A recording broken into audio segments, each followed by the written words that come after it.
Okay everybody, this is my review of, or at least a comparison review of the Neato XV-11, which is the new robotic vacuum on the market right now, and the Roomba 560, which has actually been on the market for quite some time. In fact, iRobot just announced that they're going to be releasing the 700 series. But unfortunately, since no one has those in their hands right now, I can't do a comparison between those two. However, I do want to give a quick comparison between these two and then mainly show how well the Neato performs. Okay, so I actually ran the Roomba. Its last run was right after we cleaned up our Christmas tree, and there's plenty of pine needles. I don't know if you can see through here. Pine needles and hair that is in the filter here, or the dustbin. It works very, very well. The Roomba is a good device by all means. It's just considered for lack of a better term, dumb when it comes to navigation. And the suction on the device is really more of a, and this is according to studies, more of a actual sweeper vac with a tiny vacuum inside the dustbin here that has the actual vacuum mechanics within inside of it. This Roomba I've actually retrofitted with a AeroVac bin that you can purchase from iRobot themselves, which greatly increased the performance of this device compared to the original dustbin that came with it. It was absolutely terrible. I think most people would agree that the AeroVac bin is a major improvement. And if you have a Roomba without the AeroVac bin, you will be thankful, especially if you have a dog, if you purchase it. I think it's $40. It's definitely a good purchase for that. Now you'll notice the actual bristles up here. Let's see if I can open this. Some wrapping paper from Christmas. You'll see that the brush itself is pretty much covered with cotton. That was from my dog chewing up a dog toy. Some Christmas tree, pine needles, and then lots of hair. Either dog hair or my wife's hair would be wrapped around this at any point. This is after one cleaning. I never send the Roomba out with a dirty dust bin or a brush because it gets so entangled in the next run that it will overheat the cleaning head module, this green unit here, which I've been through about 3 different ones. The green one seems to be the most reliable. However, I've been through one already, so this is my second green cleaning head module. I know that you can open these guys up and retrofit them and add different bearings in them. I don't want to do that though. As someone who buys a product, I just want it to be able to use it and run it without being too much of a hassle. And so would the average consumer, by the way. So then you have the actual rubber beater brush.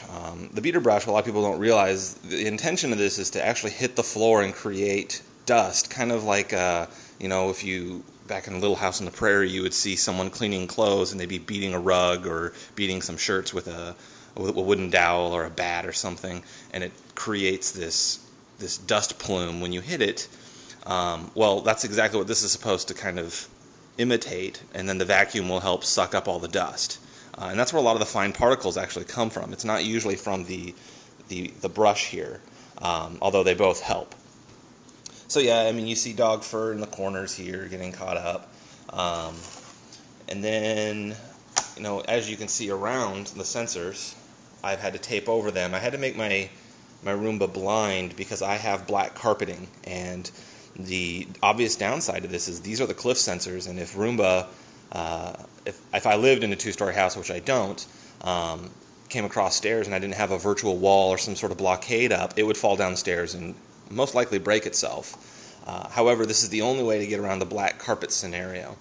The Roomba does have a spinning side brush which propels the dirt in front of it, so hopefully when the dirt moves in front, it'll be sucked up within the bin, or the brushes, and put into the bin. iRobot has done a very good job of making this device modular, as most people know.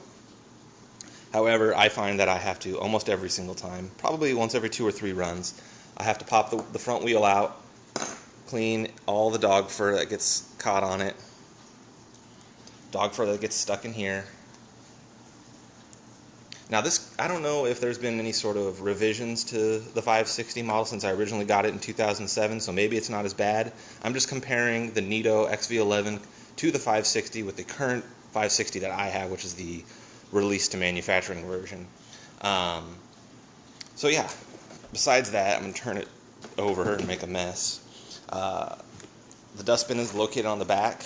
Whenever I remove the dustbin, always something comes out and it gets on the floor. You can kind of see by just pulling out the dustbin, most of this was in the tray, but this stuff actually did come out of the dustbin. But it does a very good job at what it does, because it goes over every area many, many times, or at least that's what its intention is to do, to try to get maximum cleaning out of its one run before it moves on to the dock to recharge or to move to the virtual wall that I had placed up and go into the next room. So now onto the XV-11. It has one beater brush. That is it. And again, it's to hit the carpet, make a dust plume, so to speak, and suck all of that up into the dustbin, which is located on the top of the unit. However, I have found that I was very nervous at the fact that it didn't have a brush. I was thankful it didn't, because that means you don't have to clean it as much. However, I was thinking the brush actually grabs the hair. But I'm actually very impressed with the way that it helps keep the carpet clean and pulls up quite a bit of the hair. Is it as good as Roomba? I would say probably. The more animals you have, or the more hair that is on the floor, it may not. I don't know. But I've read different things about it. Some people on the forums I read say that they've had no issues with it. Other people say that it's nowhere near as good as Roomba. They may actually end up releasing, it would be good for an option at least, a bristle brush, which may help alleviate some of these problems. But basically, I haven't seen too many reviews showing the inside of how to dismantle the bristle brush. And I was actually kind of surprised because I didn't see this anywhere. Sorry, it's hard to do with one hand. You actually have a belt right here, which kind of worries me because I don't know if that's replaceable by a user. I haven't tried to disassemble this unit by any means. But this unit has probably ran about 20 times. I've had to clean out the brush. And when I say had to, I did it just because it felt like I was going too long without doing it. But I probably didn't even have to clean it from all of the long hair. I mean, I have basically 2 hairs stuck here. And that's it. There's nothing else. So I probably ran this since the last time of cleaning the brush 7 times, and it's cleaned the whole house every single time. Pretty impressive. That really does show that the vacuum is doing its job and sucking in the hair as opposed to it just being wrapped around the brush. Looks like there is just a little bit of hair right here, but still not bad compared to a Roomba. That is that is very, very impressive. Yeah, so that's about it with that. Now the Neato XV-11, the dustbin is, like I said earlier, located on the top of the unit. It makes a very good seal with the unit itself. It is not a HEPA filter.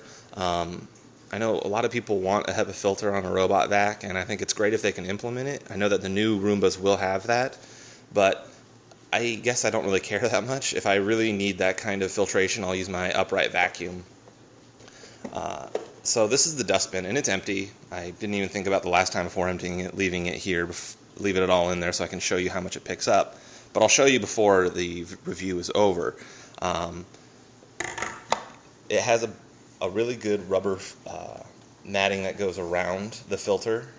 It makes a very good seal, so you're getting maximum suction through here. And, I'm just very impressed with it. I've never had to clean out the inside here.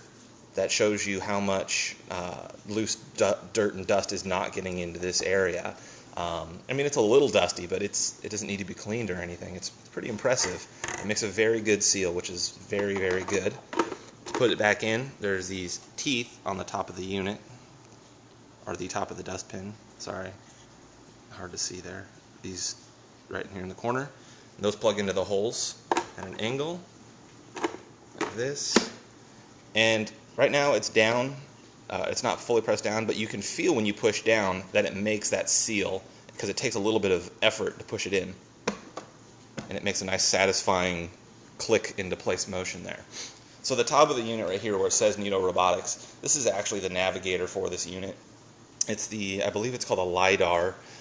This detects objects. This is part of the navigating part of the robot itself. It'll detect doorways, it'll detect objects that are at least as tall as the unit that are in front of it. So if you have, something, let's say, the size of the Roomba bristle brush in its way, it won't see it because it's not standing straight up like this as opposed to this. It would see it, but since it's laying down flat, it would have to actually rely on the bumper that the Roomba relies on for almost all of its cleaning needs. And if it's light, it'll obviously just push it until it hits a wall or something like that.